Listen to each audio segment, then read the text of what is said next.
오늘 새벽에도 하나님의 은혜가 저와 여러분에게 함께하기를 기원합니다. 오늘부터 미가서를 읽습니다. 먼저 배경을 보겠습니다. 1절 보시면 유다의 왕들 요담과 아하스와 히스기야 시대에 모레셋 사람 미가에게 임한 여호와의 말씀 곧 사마리아와 예루살렘에 관한 묵시라. 요담과 아하스와 히스기야 시대라고 했습니다. 이스라엘이 남유다와 북이스라엘로 나눠진 분열 왕국 시대입니다.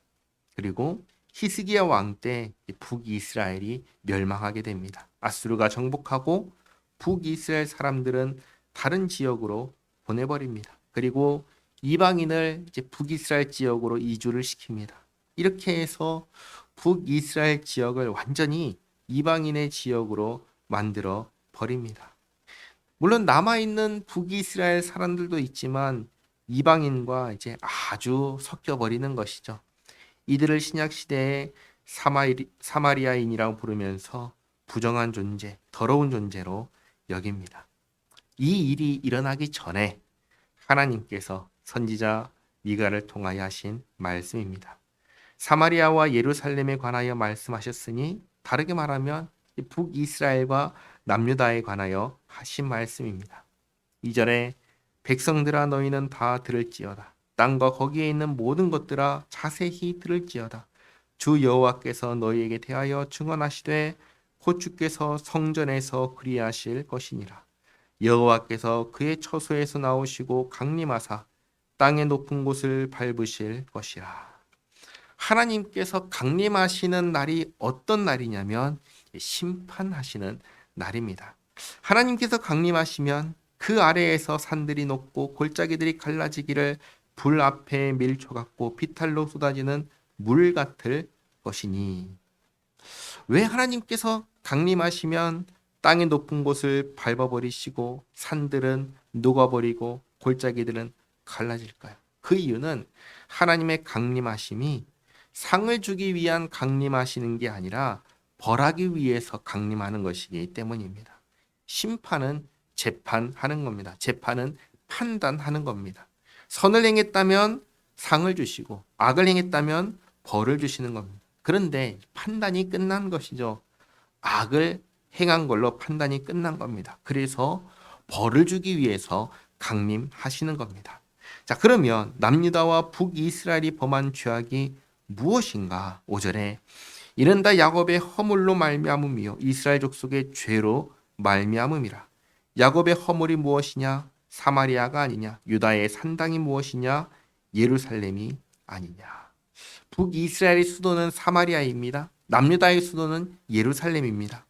근데 사실 사마리아나 예루살렘은 전부 다 어디에 위치하고 있냐면 높은 곳에 위치하고 있습니다. 하나님께서 강림하시면 이 높은 곳에 있는 수도들 사마리아와 예루살렘을 밟아버리신다는 겁니다. 그럼 왜 이렇게 하시는가?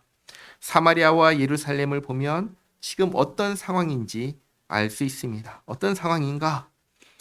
6절에 이러므로 내가 사마리아를 들의 무더기 같게 하고 포도심을 동산 같게 하며 또 그 돌들을 골짜기에 쏟아내리고 그 기초를 드러내며 다 뒤엎어버린다는 말씀이죠. 왜 그렇게 하시는가? 7절에 그 새긴 우상들은 다 부서지고 그 음행의 값은 다 불살라지며 내가 그 목상들을 다 깨뜨리리니 그가 기생의 값으로 모았은즉 그것이 기생의 값으로 돌아가리라. 두 가지를 말씀하십니다.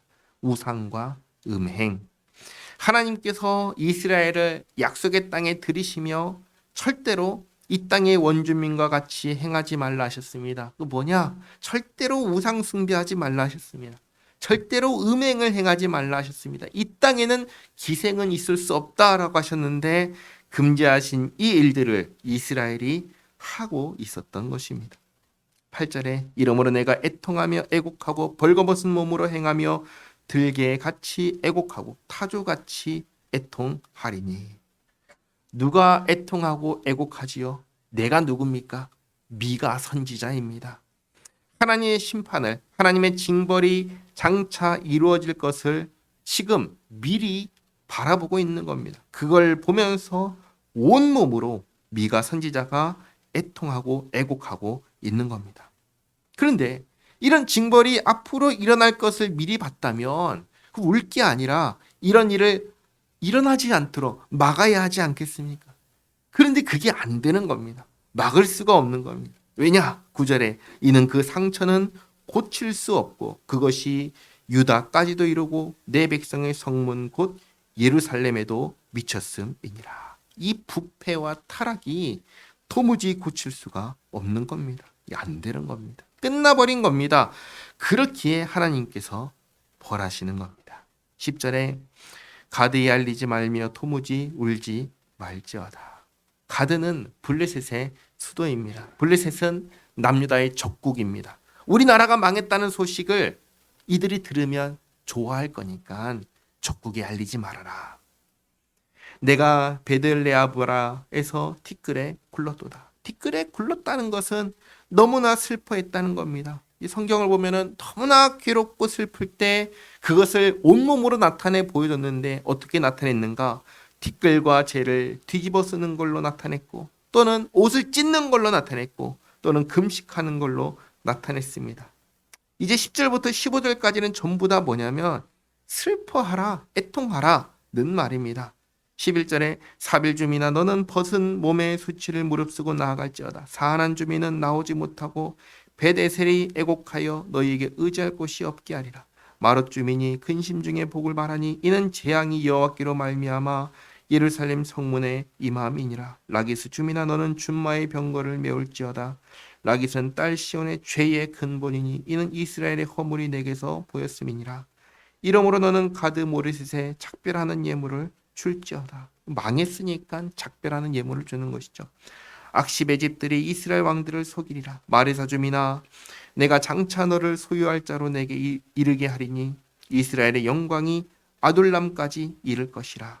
아둘람이 어떤 곳이냐면 과거에 다윗이 사울의 칼을 피해서 숨었던 곳을 말합니다. 무슨 말이냐면 그렇게 피해서 숨어 지내게 될 것을 말씀하시는 겁니다. 16절 너는 내 기뻐하는 자식으로 인하여 내 머리털을 깎아 대머리 같게 할지어다. 여기 머리털을 깎는다라는 것도 똑같은 겁니다. 이발한다는 게 아니에요. 쥐어뜯는 겁니다. 괴로움과 고통을 나타내는 겁니다. 우리가 이전에 읽었던 에스라 9장을 보시면 귀환 백성들이 이방인과 섞여버렸다는 소식을 듣고 에스라가 어떻게 한 줄 아세요?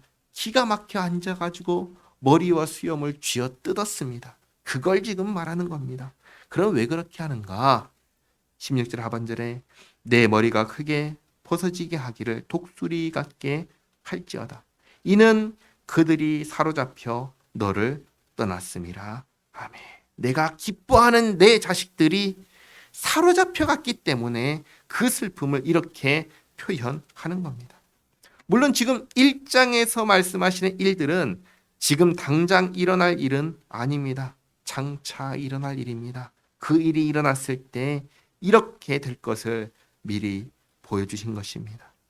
자, 그러면 다시 한번 생각해 보시기 바랍니다. 남유다가 아직 건재하고 북이스라엘도 아직 건재합니다. 그런데 미가를 통해서 하시는 말씀은 심판이고 멸망입니다. 쉽게 말해 나라가 망한다는 겁니다. 그러면 왜 나라가 망하죠? 이스라엘은 하나님의 백성이잖아요. 그런데 왜 주님의 나라, 주님의 백성들이 왜 망하죠? 그 이유를 앞에서 보았습니다. 하나님의 백성들이 하나님을 거역했기 때문입니다. 쉽게 말해서 죄악 때문입니다. 이걸 막을 수도 없고 돌이킬 수도 없다고 했습니다. 그런데 왜 이것을 보여주시고 백성들에게 말하게 하시는 걸까요?